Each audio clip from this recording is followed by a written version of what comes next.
Um, Hello everyone. Welcome once again to today's session. Right, today's session is going to be our last session for the year, and then we'll be talking about navigating tech salaries. Our speaker is Saviour Gidi, so he'll be telling us more about the topic very soon. And then just a quick introduction. I am Michael Aivi, and I'll be moderating today's session. Okay, so without much ado, I'd like to hand over to Saviour so that he tells us what he has for us today. Mic check. Hello, Yeah, mic check. can hear you. Cool. So today is actually one of those few times where we don't need a PPT or presentation, but I'll still talk from my notes that I prepared, so that we all get it. So one of the things that fascinates me, let me take my glasses off, it's reflecting my, yeah. One of the things that fascinates me about this salary talk is that it seems like a lot of people always want to know more about how to go about this salary. And then people also always come to me asking, and I wouldn't want to say all this I will say here. I don't want to say that they are sure or 100% approach or formula to getting your deserved salary. But these are tips and then how we've been doing it and how these things can help you in your next money negotiation. So the first thing I want to talk about is when it comes to, so we are assuming that you've, for this first part, we are assuming that you've passed all your technical interviews or you passed everything, right? And then I'll address all the sections. So this is quite broad. And then you are at the stage where you want to talk about the money. So I'll first talk about the local, like Ghana, like our local companies before I'll focus on foreign companies. So from the local side, let's say M Notify wanted to hire me as a software engineer, and then they wrote to me or a friend recommended me. Usually because a friend recommended you, chances are very high that the friend doesn't even know the salary of the position. So we just tell you that my company is looking for some back-end engineer. So they take your CV, can make a send the CV. Head of engineering invited you, they interviewed you, you passed. And then the engineering guys ask you, so how much do you want us to pay you? When you get a question like this in an interview and you are not prepared, I would always tell you that don't mention any figure. Tell them that you didn't know that the salary talk will happen like as part of the technical interview. So you write back to them at the end of the day. Some of them would insist that you give them a figure. And this is where you can be cornered. If they insist that you give them a figure, then I also want to assume that you have a small idea about how much the industry or your role will pay. So if this tight corner that you are, you have to throw the question back to them. Just tell them that what is their budget for the position. Any company that is hiring, for me, this is what really works for me. Any company that is hiring always have a budget. Like, if you don't have a budget, then you're going to employ somebody, and at the end of the day, the person will work, and you will not pay the person. So first thing first, if they throw the question back to you, if you ask them, like, if they ask you about money, just throw it back to them. Tell them the first thing is that, what is the budget for the position? Or the person who was holding this position previously, how much do you pay him? And then over here, some of them can give you answers, and then if it is like you will be lucky if somebody did just tell you that, oh, we budgeted not more than 5,000 for the position. Then you look at yourself and think if the 5,000 is okay for you. If it's not okay for you, tell them that, oh, my current workplace, I'm even paid more than 5,000. So this will be like a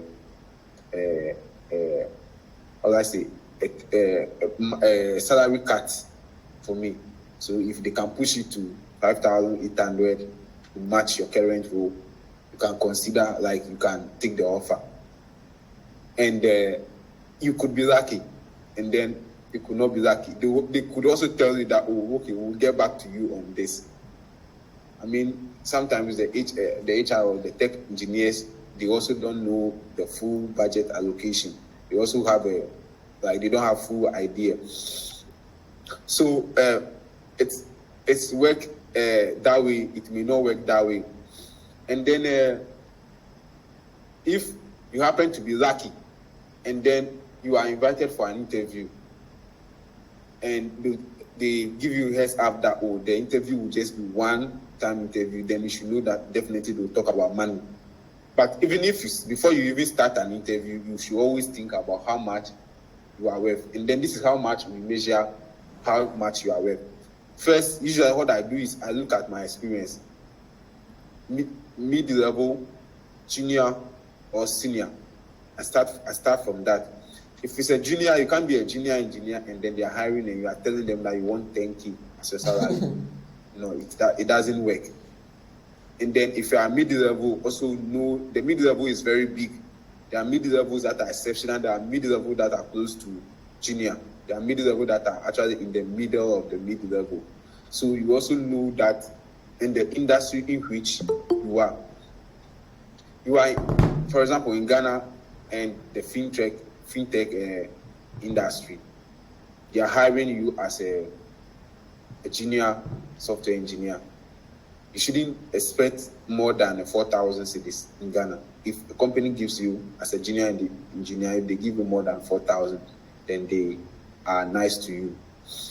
And then for mid, I always say mid ranges between 4,000, or like sometimes some companies, depending on the companies and their strength, it can range between 3,000 to 8,000 for mid-level, and then 8,000 and above for senior level. That's usually the rough range that I work with.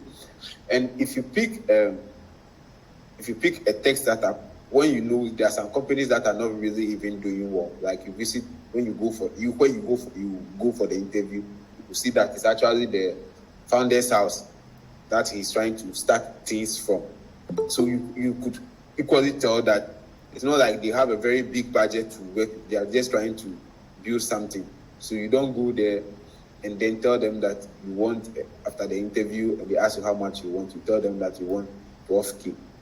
You know, it doesn't, you should also be a bit, judge the environment. If you visit the building and they've on all the ACs down and are spending, like, the place is spec up, you know that these people have money. So you can actually ask, like, the real money you deserve. And then so when you are going for an interview, prepare, ask yourself this question: am I a junior, middle-level, or senior? And if the company is in the fintechs, like the banks in Ghana, a lot of them, I always want to say that, like, between 1,000 to 6, like that company should be 1,000. I've done to somebody like that before. 1,000 to 6,000. Usually, you can ask for. And then when you ask for this money, before you even ask for the money, just ask them. You can even tell them, so before I say something, how often do you negotiate your salary here? Have an idea about it.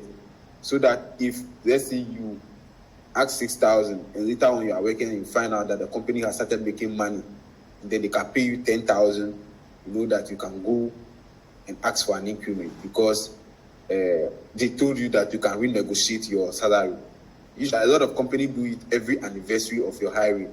So a month or two before your anniversary, you have to approach your manager or the CEO, tell them that, well, I've been here for 1 year.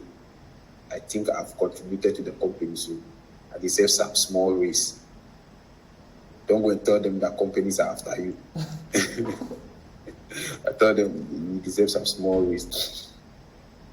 So what with my experience with Ghanaian company, they don't give you space to think about the money. Like, so before you walk into the first interview, sometimes some of them can call you on phone and say, "Oh, Saviour, we have this offer. We are trying to get a software engineer to come and work with us on this.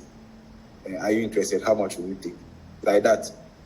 They do it like that. People can also put you on the spot like that. Yeah, so in that situations, you just tell them that, oh, you think through something and get back to them. Always, if you have the opportunity to tell them that you think through something and get back to them, please always give them that option, that you think through something and get back to them. Don't, because it will be so painful that you find out that you mention 1,000 or 2,000, and then they'll give you that money. Later on, you find out that you could have asked for more.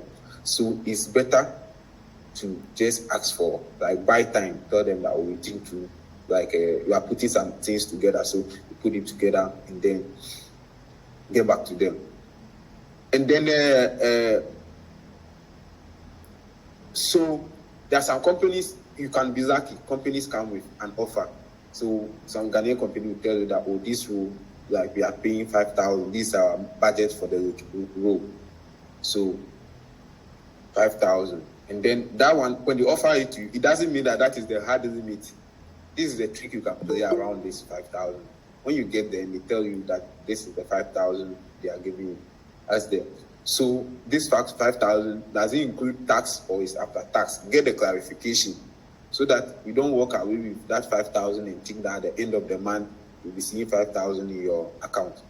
So ask them over there. So sometimes after interview, you have a lot of questions to ask them. This amount, is it net or is gross? And this amount, this company that I'm working for, do they pay pension? By law, they are supposed to pay pension in tax, but some companies don't do. So you can also ask them, because they tell you that, oh, we are just starting out putting things together. If they are not paying tax and your SNIT, and it's okay with you to sacrifice that for 1 year, and you think you can afford it, and also learn some skill, you can also do that. But ask questions to get this things clarified for you.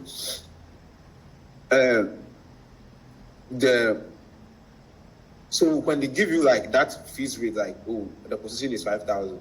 So after the interview, if you feel you've done so well, you can tell them that, oh, I feel like even the 5,000 you people have mentioned, like, you guys should do something about it.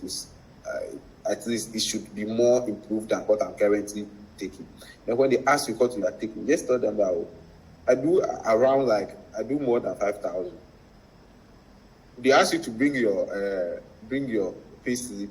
Tell them that your company doesn't, you have a clause in your old contract that prevents you from doing that. So if they don't want to take your word, they can go with their offer. Like, let them know. If they ask for it, just tell them. If any company asks you for your pay slip, old pay slip, just tell them that you have a contract with your old company and it's part of it. You are not supposed to share this unless there is a law enforcement or unless there is a court order that you are supposed to produce it. So not with you are not supposed to share with your colleagues or outsiders. Just tell them that. Then some of them will stop bothering you. So just give them a figure. That 5,000. My old work prescriber gave me 5,000. So you guys just push it more. Just add 500K to it, and I'll start on Monday. 500K to it, 500 cities to it, and I'll start on Monday. Some will accept it. Again, some HR officers come sit in the interview to save money for the company. So whatever you are saying, some of them will not hear. But some of them too, when you see some of these things, 500 cities in addition to 5,000 is not much. We can give it to you. And then, so if they are giving it to you, fine. If they don't want to agree, just tell them that since they wouldn't, they don't want to accept, like, to add the 500, just tell them that, oh, okay, then you also go and think and see if you can accept the 5,000. You get it? So this, when you get to this stage, when you are a mid and a senior, this is where you can leverage your power, like your skills to get more money, like to play some of this game. You get it? But when you are a junior, you don't really have much choice. And for juniors, what I usually tell them is that basically the focus is actually learning and experience. So whatever the company pays you, so far as it can afford you your transport fare in and out, your internet, and you don't have to be asking friends to send you more before you eat. Then you can sacrifice that for the start, because for beginners, a lot of us, we were living with our parents. So we just have to sacrifice that and then get the experience. And once you get the experience and the power, you can leave or you can ask for a bigger amount. So that's my advice for juniors. And then before I talk about the foreign one, I want to share my own my own experience for my first workplace. So my first workplace, when I finished national service, I got a place, and then somebody just told me that the guy is hiring developers, GIS developers. So they gave me my number. He called me. We had a talk, and then I went to his office to meet him. And then when I met him at the office, the place was not a great. You see those seamstress, one of those seamstress shops, right? It was one of those at the roadside. That was one of those things that he got converted into an office where we were trying to build something. So when I got there, immediately I knew that it's not like we have a VC founded or there's a bank sponsoring the project. We have a lot of money. So he told me that, Saviour, we don't have big pockets, but we are just trying to put things together in these few months. So this is how much we can, I can afford for the meantime. And then if we start building things and things start turning around, then we can see how we can compensate ourselves for the losses. And then it wasn't much to me, but I told him that, I would talk to somebody and get back to him. Or that time I didn't really know that. I should just tell him that I'll get back to him. I told him I'll get someone better. And I spoke with my uncle. My uncle just told me that you are just, for now, this is your first opportunity after school. So you are looking for experience. So just trade that for experience. After all, you go to work and come back, there's food at home waiting for you. So whatever they give you, you can manage it. It's not like you are going to buy a car. Yeah. So we started like that. So I accepted the offer, and then I spent about 6 months there. And then over there, I was improving myself, and I gained more skills. So then the next opportunity came. So the next opportunity came. I just told him that, I have a new offer. And, I want to go and try those places and see how much more I can learn to gain. He will not sit on you because you are also trying to improve yourself. And then when I got to the next place to start the chat, they told me that, when I got to the place, I also checked the environment, look at how my colleagues are, how they eat, and how everybody is living there. Nobody is bringing Honda Civic to work. So I knew that it's not a rich place. But again, it's a new environment, and I was like, maybe I can just learn few and keep searching for a bigger job. And then accepted that offer. The money too wasn't. So at the money aspect, he just told me that, this is how much we can afford. We are now also growing the team. We are adding more people to see how we can build. Because since we founded this company, we've not really made money yet, not even a single person. So I should think through it and get back to him.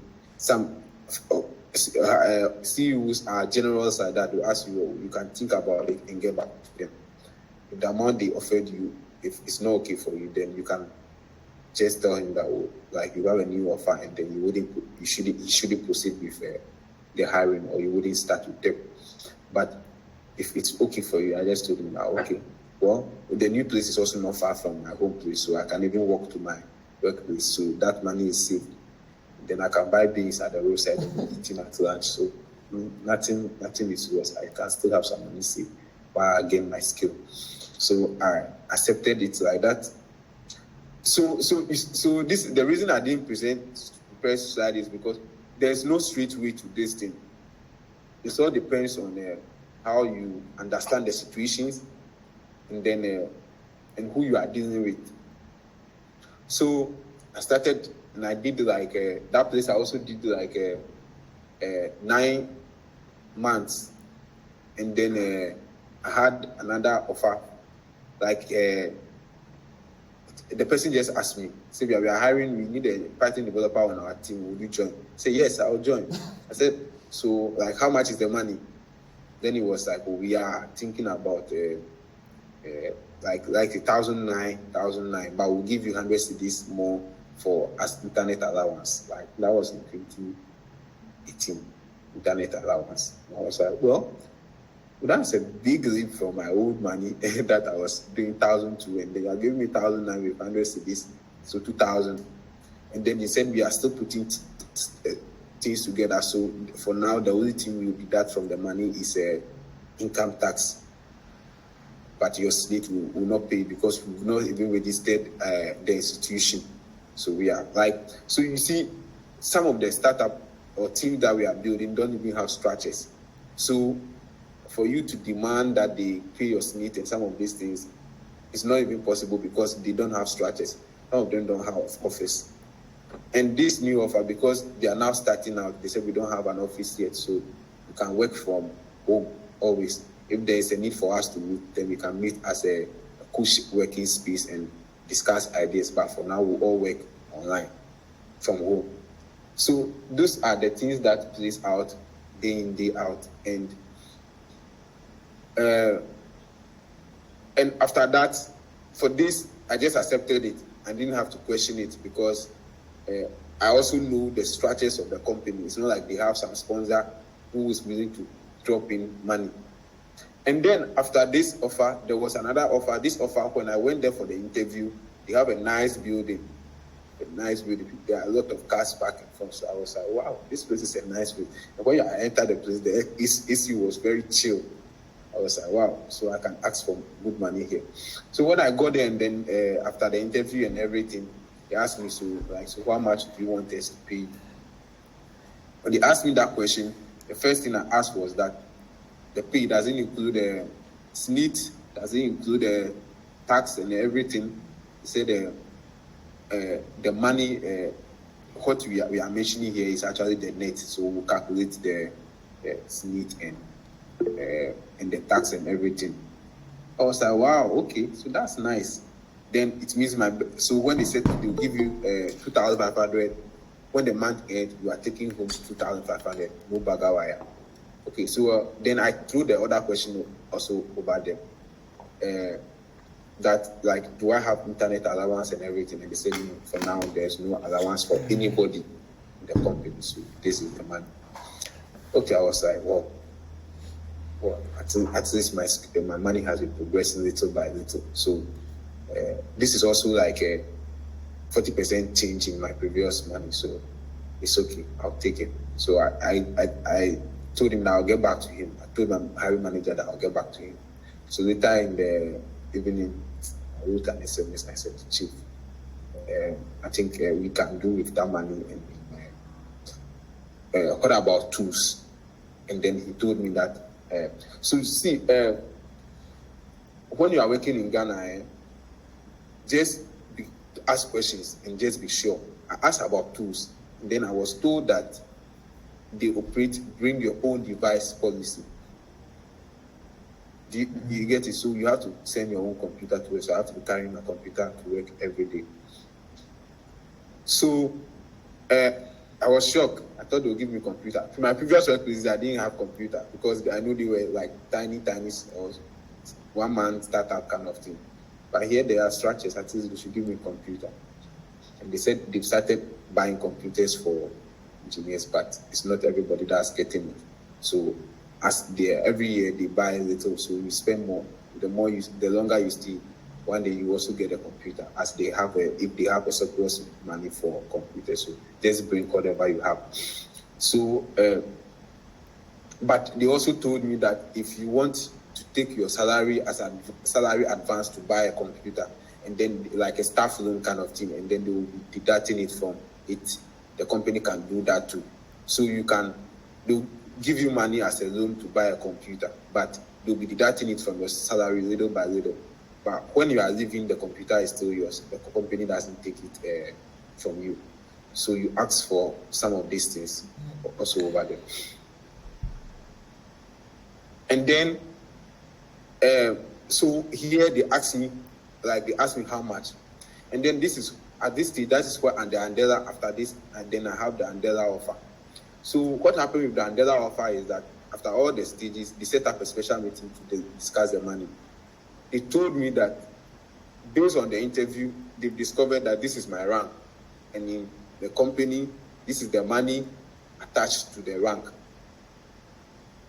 So it means that I am bottled up. You cannot say anything to ask for more money. If you want to ask for it, it's most likely they're going to tell you that, then you can renegotiate after a year if we've seen that your skills has improved. Mm-hmm. But they came to that, here you get this, you get this, you get that. You pay your SNIT, you pay this and that, and then this money is actually what you go home with. And then we'll get you these working tools and any other tools that you need. The company pays for it. If your computer is poor, the company will pay for replacement for it. Well, I was like, look at this money and what you are taking right now. How much more that can change your life? Again, when the money is all about how much it can change your life, how much it can change your life. See how much it can change my life. And I said, okay, we'll accept it like that. And next year we'll come back to the negotiation table again. So these are some of the things that have worked for me. There are times where I've had one offer where the company says that they are paying their range. They gave me a range. They said 4,500 to 5,000. But after the interview, they offered me 5,000. So I figured out that I did well in the interview. So they gave me the upper limit. So sometimes if the company says that their range is between 4,500 to 5,000, and then after the interview they don't give you the upper limit, most likely you didn't do well in the interview, like to get the maximum money. So it's also about your skill set. And then when in all this, don't just focus on the money. So I've talked about the startup, like the one-man business and the small, tiny ones, right? And then there's the big, like the companies that are established, and then the big guys. With the one-man companies and stuff, sometimes you can be lucky. That's where you are working. There's a kitchen in the house. So one of my places, we had a kitchen in the house. So some of the secretaries were cooking rice for us, and then we were eating at lunch. So we don't have to spend money on lunch. And a bit established firms, these are all Ghanaian companies, the bit established firms, we ask for other benefits aside salary. Salary is not the only benefit you can get from work. So the other benefit include pay time off, or what you guys call leave. There are companies, when you take a leave, it's not free. When you take a leave, the leave is deducted from your salary. So a lot of companies also put it on their website or their job post about PTO, which means that when you take leave, they still pay you when you are off. So paid time off, that's the PTO. So companies pay you while you are on leave. So be sure that there is a PTO. That's also an extra benefit you can get from the company. Be sure that there is internet allowance. When I joined Andela was giving us a allowance for data and allowance for electricity. Andela was operating in Nigeria, so they thought that everybody buys fuel for their generator, so as a backup. So they gave us that were the allowance that we got. And then there was also this health insurance. there are some companies, Andela, when I was in Andela, they gave us a health insurance for ourselves and for like in all we should be for, I think ourselves and 3 dependents. So that's the benefit you can get from a company. So ask about these things. So as a company, aside these things, do you have health insurance? There are times when this health insurance actually comes in very good. So health insurance, you also ask about the PTOs, the internet, if they are giving you, if there's an allowance for internet. Sometimes when you are working for a lot of Ghanaian companies, some of the managers can call you at home to do changes or to make fees. Who should pay for that internet? Be clear about it. And then even if they are not paying it, if you ask about it, it might probably be that you are the 5th person asking, and they will take it serious now and put it in the plan to add internet allowance to it. So ask about internet allowance. And then do they give you tools to work with? Headphone, monitors, and then adapters, like USB adapters. Who should pay for it? You are using it to work, so your work employer should pay for it. Ask if they give that. If they have pocket to give that. Some companies also have pocket, but they don't know that these are things that employees need or engineers need. So you ask for that and tell them that, aside the computer that they will give you, these are the things that you want that will enable you to work. Sometimes you will get it, sometimes you may not get it, especially with Ghanaian companies. And then, but it is noted. All the people who are then knew that you mention it. In the future, if somebody else come and mention it again, the more people come and mention those basic things, they might probably take it serious and then start adding it. And then birthday celebrations, team outing, and then company branded stuff. For me, I don't know about you, but for me, these things were a big deal for me. Whenever I'm joining a company, I need company branded stuff.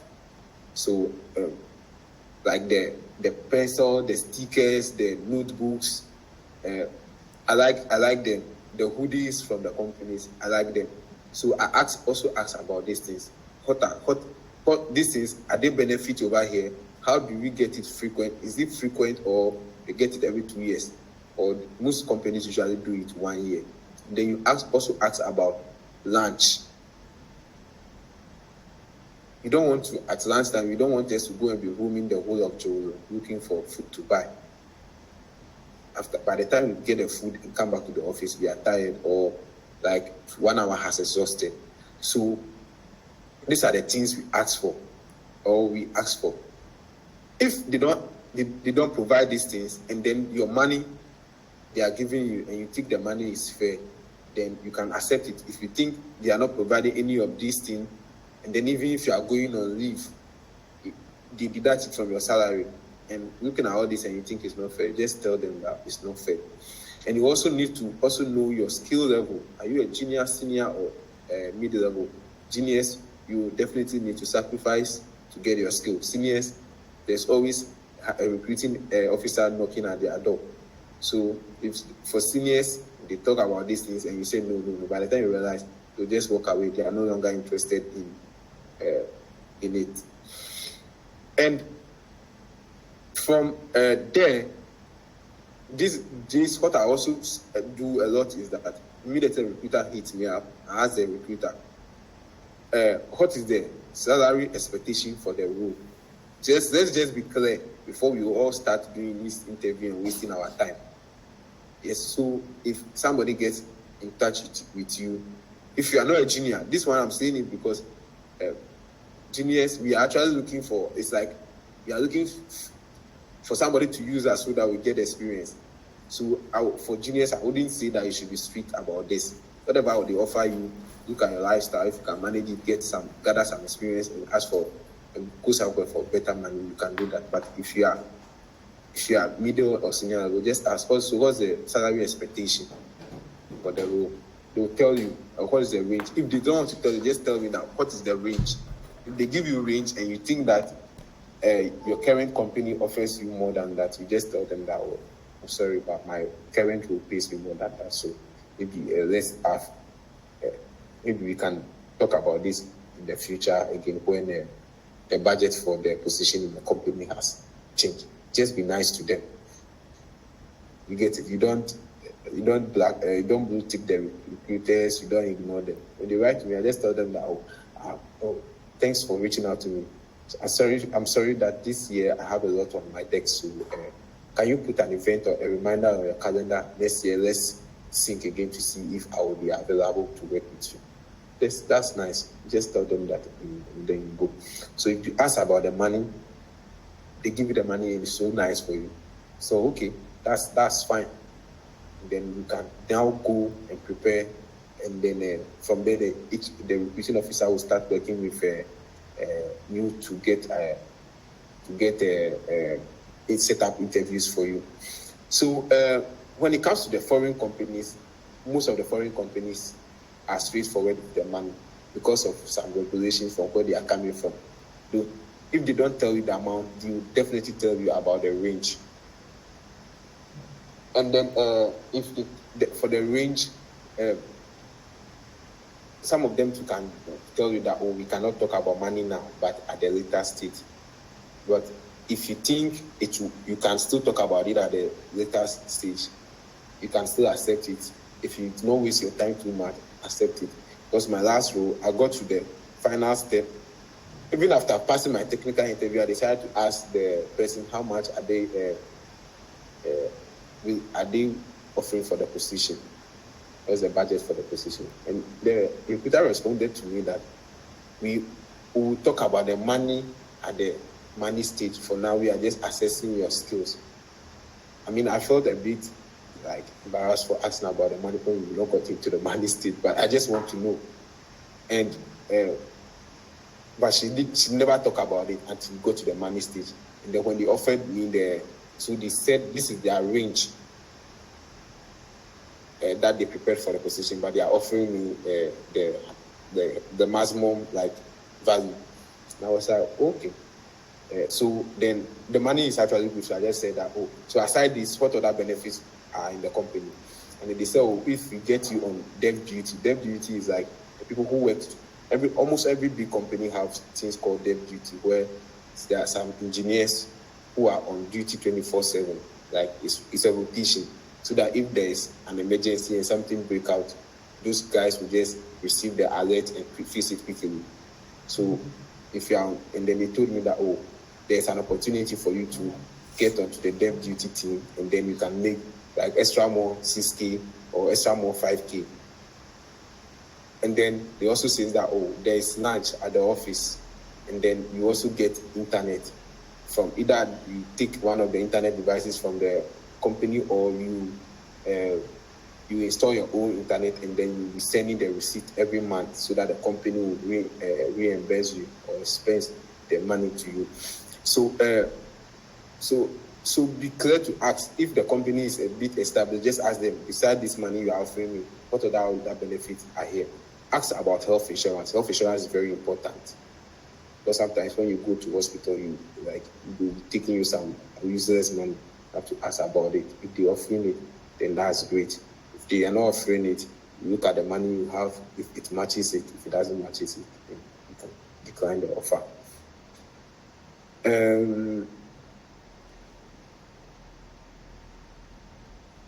Okay, so basically that is that. So the conclusion of this is that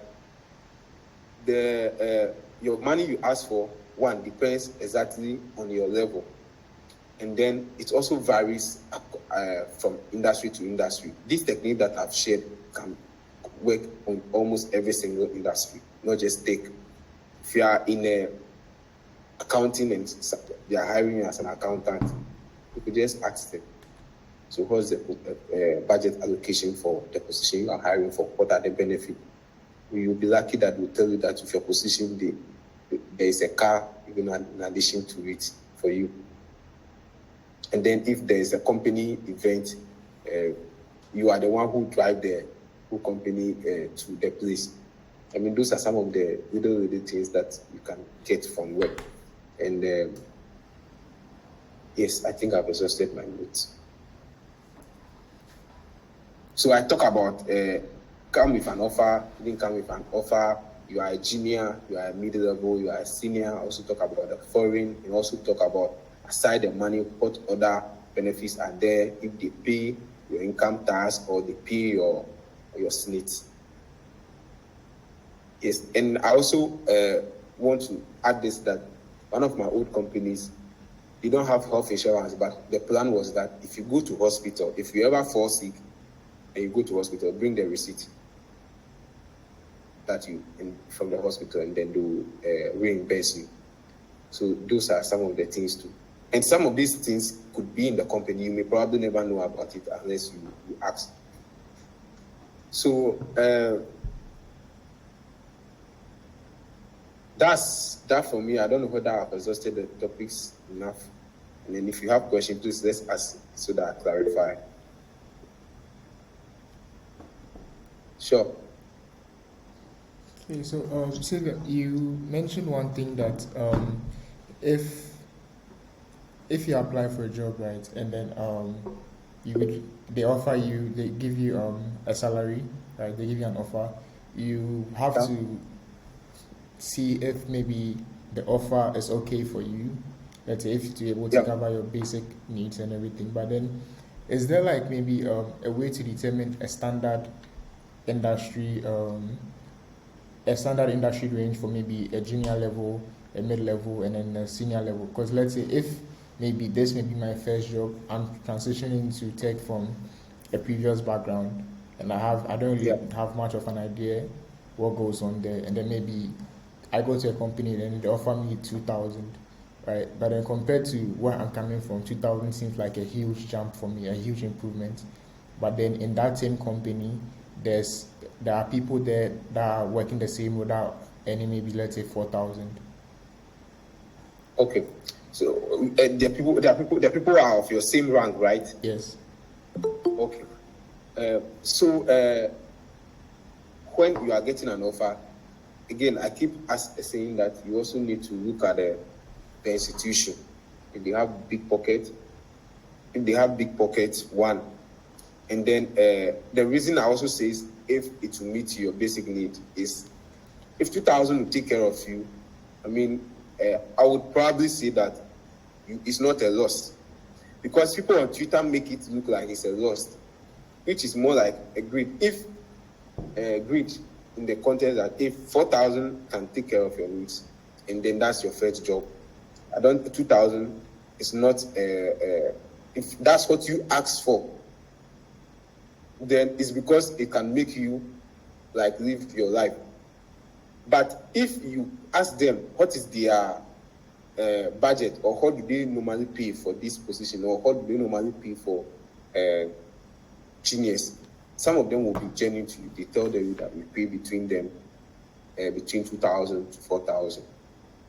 And then in that case, if they've opened this information to you, then you tell them that, okay, then why not just start with me from 4,000?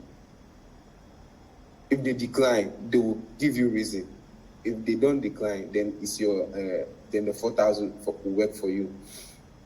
But if they also didn't tell you anything and they ask you to tell them how much you are asking for, and then you think, see, I'm mentioning figures but it's not. I don't know every single company's pocket, and then how much they are willing to spend. So if I stayed, sometimes I tell people that between 1,000 to some company, I've had a friend who was even paid 800 cedis for a start. And then when we talk about it and I check the company out, I check what they are doing. And the work she was also doing, I feel like the 800 is even like they were just paying her to learn. So between 1,000 to 4,000 is okay in Ghanaian companies for a beginner. And 4,000 to 8,000 good for mid-level engineer, and 8,000 to infinity for senior engineers. Do you have a range now? So yes. Within this range, you need to figure out, again, the strength of the company is very important.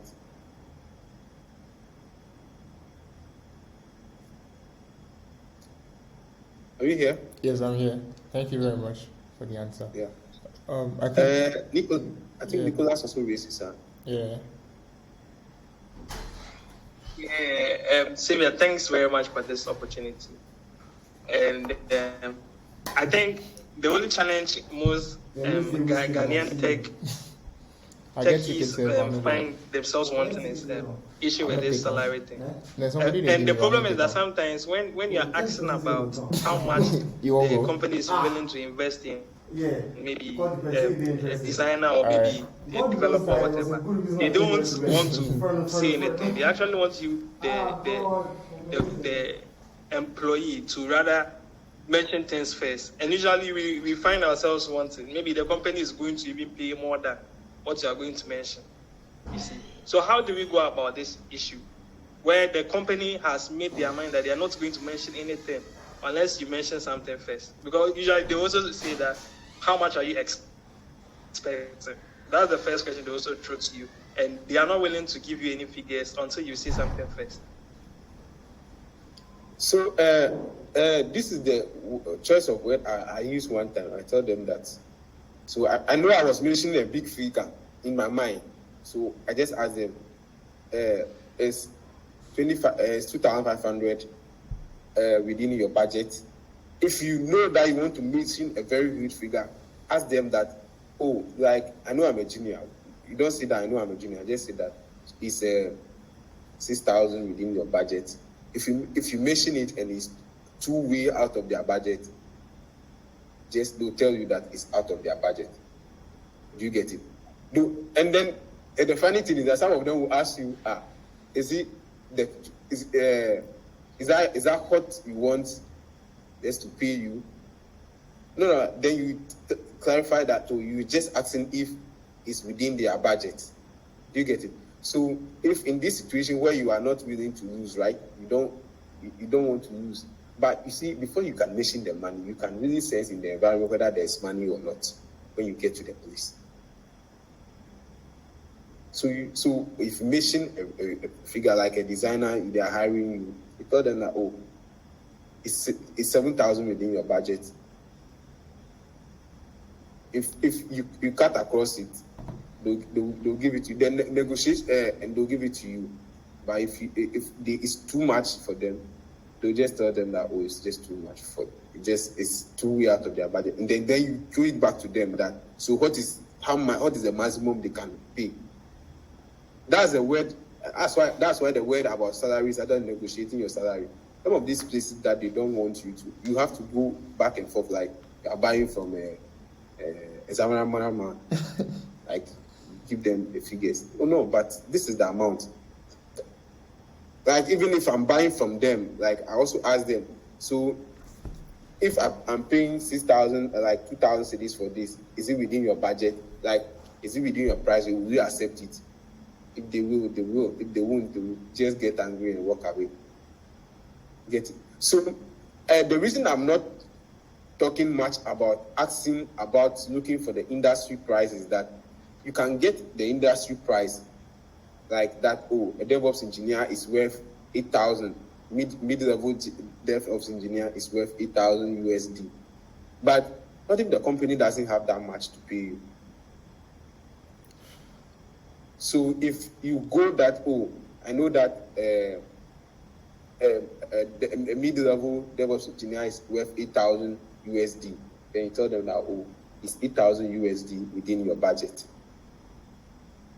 And then listen to them. Don't run your mouth. Just listen to them. Ask the question, listen to them. Whatever they say, then you would get back. And then if it's within their budget, they'll accept it. If it's not within their budget, they'll give you a counter offer. Okay, and also ask about how frequent you can renegotiate your salary. So in that case, even if you find out that your colleagues are making 4,000 and you are making 2,000, if you know that you can renegotiate your salary at the next cycle, you just have to work for it. The next cycle, you hit the door again, and then you ask for an increment. If they don't want to increase it, you start looking for a new job. Now you know that the new job, my old place were paying me 4,000. So when you look for the company type that can pay that much, and the reason I also say this, Because one of the old companies that I work with, if I go there and tell them that I want 2,000 this, I'm not sure they can even pay. Because some people's salary were even in arrears. It's because we were engineers, so we were getting some little privilege or some little treatment about the money.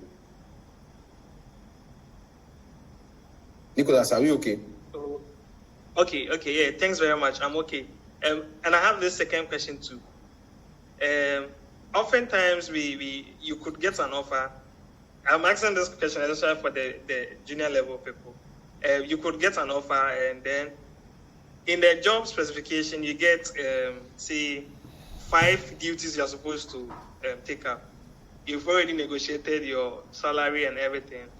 When you started the work, you notice that now the 5 duties that was in the job description is now moved into say 10 duties or responsibilities. And you know that if I'm working on something 10, it means I should get something higher than what we earlier negotiated. How do someone go about this whole process again, about renegotiating what they saw in the job description and what they are currently working on? Okay, so with this, if the company is well structured, it's not a difficult thing. Like, for example, when I was working, and then they realized that I can join the rotation engineers and then help monitor uptime. So that is like working overtime. So it's now being paid. Like, they change my contract and then it's being paid. Now, when you have extra responsibilities, go to your manager. Tell them that this is not what you negotiated for. The reason is that a lot of people are also afraid of going to their manager. So you need to go to your manager. Because if you don't go and speak, nobody will speak for you. You have to go and speak that I joined here, these were the responsibilities, and things has changed. So I'm asking that you bump my contract up. Some of them could genuinely tell that your responsibilities has indeed increased, and then they'll ask you, so how much you want? You can be lucky, they'll ask you straight. If you're not lucky, and then they'll tell you that, why not just wait for the salary cycle to end? But it seems that then the workload, how would they compensate you for the extra workload? Again, you only have some of this strength when you are delivering and when you are also not a junior. So I don't think I've answered this question to your expectation, but you just have to go back. You can only know if they will increase your salary or not by going there to test the water. Yes, so you have to go back there and ask them. Nicholas. Oh, okay, thanks very much. Thanks very much. I think you've answered my question. Joanna and Samuel, they have their hands up. Joanna, you go, and then Samuel will go.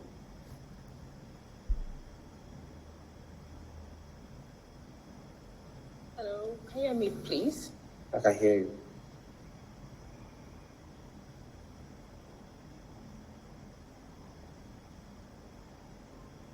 Hello, Joanna, I can hear you.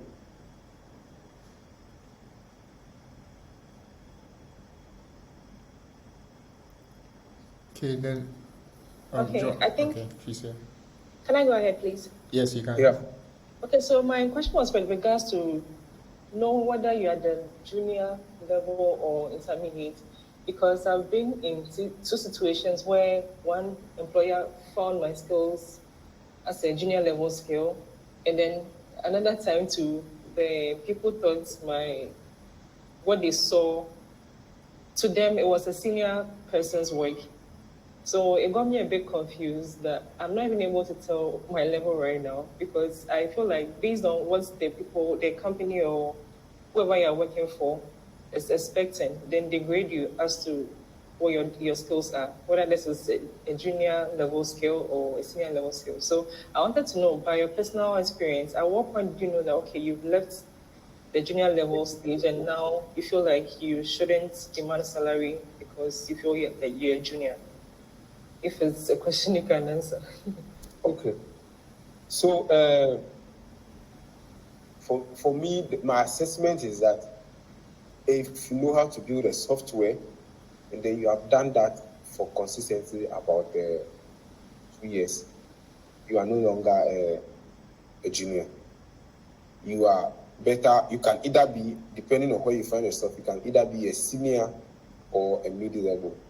But let me also add this caveat or this truth that some of our senior engineers or principal engineers are hired into Google or like one of those the big guys as like just software engineer rank. Some of those companies have a lot of rank, like 8 or so ranks. So they will hire you and then they can put you in any of those ranks. So if an employer sees you to be junior, it's either based on one, what you are delivering at that moment, what they are seeing, they are judging based on that. Or two, they are deliberately seeing you as a junior because of the years of experience you have. Even though you are building a great software, they are still seeing you as a junior engineer.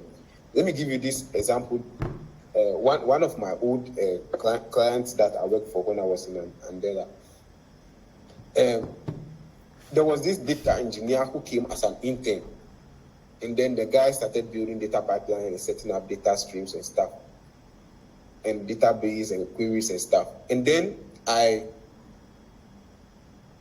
noticed that the guy is doing so well. So I told my manager about the guy's performance, and then they decided to give the offer to the guy as a junior developer. That's his first job after school. So obviously he's classified as a junior, even though the work he was doing was more like a mid-level engineer work for me, but because that's his first job.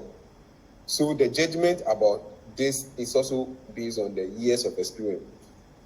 Or there are people who have built a lot of software while they were in school, and when they are being hired, some company will want to hire you to the first rank as junior software engineer. So it also varies from the company, but you also know yourself. Are you capable? When you write software, do you write tests? Are you able to debug complex issues? Like, can you build solutions from end to end? Have you been in the industry for at least 1 year? If you've been in an industry for at least 1 year and you've been able to accomplish some of these things and you are doing better, I don't think you should be regarding yourself as a junior. After 1 year or 1.5 years, you are no longer a junior if you have been consistently building software.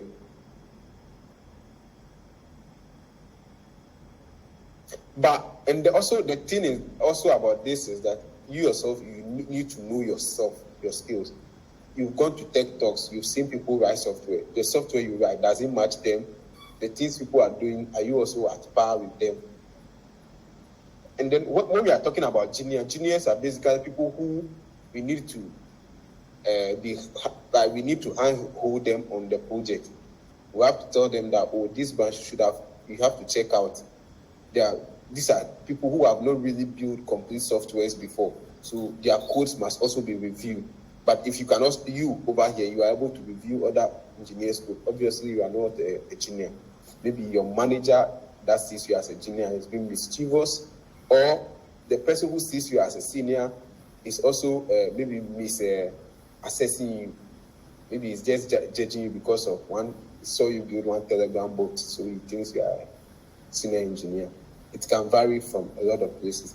But you yourself, you know the amount of code you are able to churn out, how you are able to test your software, you are able to build your software, build pipelines for it, and all these things. You are no longer a junior. Okay. Thank you very much. Yeah. But if you are still not clear, I think you and I will still chat soon. Talk about it. Sure. Some more.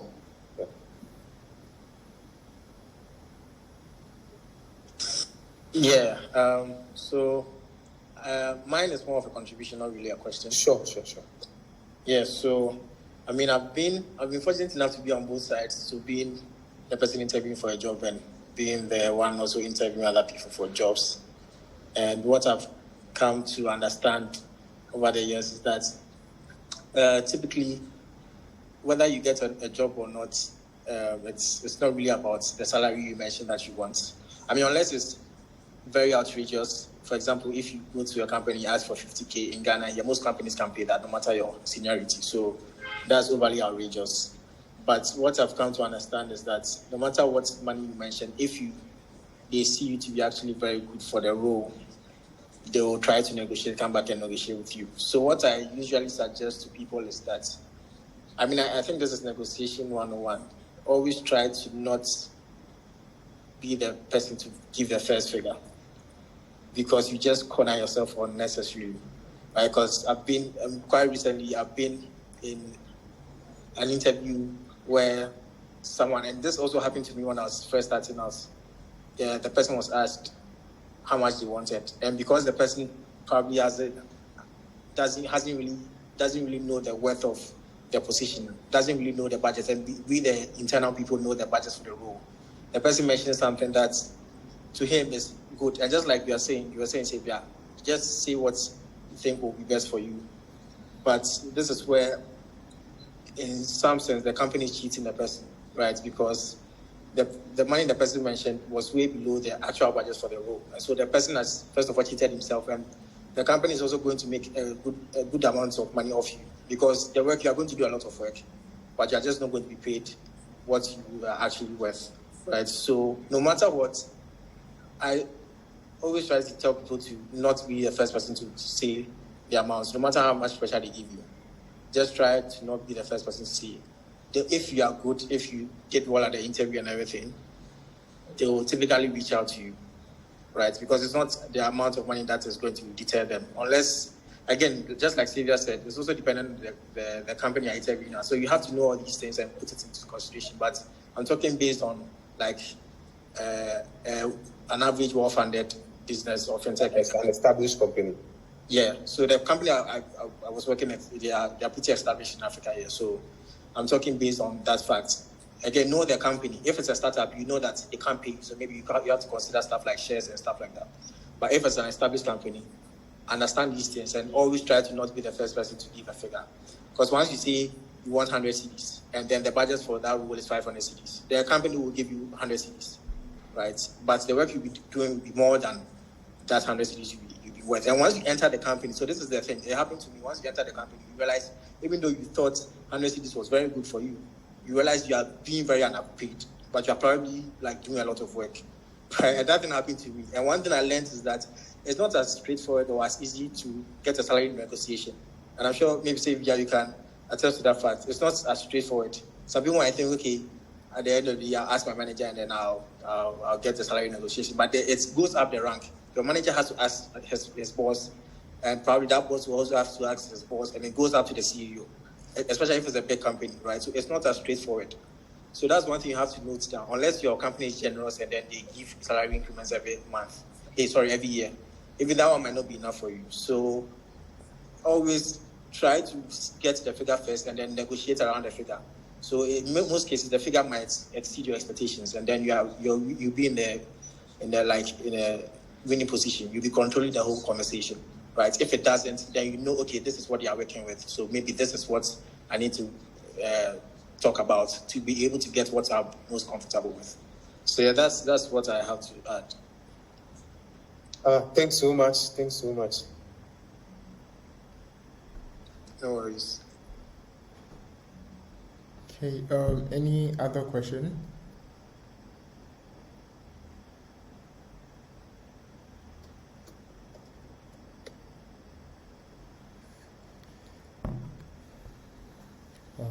Okay, I guess there aren't any other questions. So, Saviour, thank you very much for deciding to come on. I know when I reached out to you, as soon as I reached out to you, you just agreed to come on board to share your experience with that. So, we really appreciate it, and thank you very much for your time. So, just in case anyone wants to reach out to you to ask you more questions later, where can they find you? You can find me on the internet, Saviour123, LinkedIn, Saviour123, Facebook, Saviour123, Twitter, Saviour123. And then if you reach out to me on Twitter, I usually give my WhatsApp to people on Twitter. So just reach out to me on Twitter, and then if you still want my phone number, I can give it to you from Twitter, and then we can WhatsApp. Okay. Thank you very much. Saviour, and thank everyone for joining as well. So, just like I mentioned, this will be our last session for the year. So, we thank everyone for being with us throughout the year. It's been a fun experience so far. I think this has been one of our most active years so far. So, we really appreciate everyone for sticking with us. So, hope to see you guys next year. Hope everyone has a great end of year and great Christmas as well. Thank you all for joining once again. All right, bye.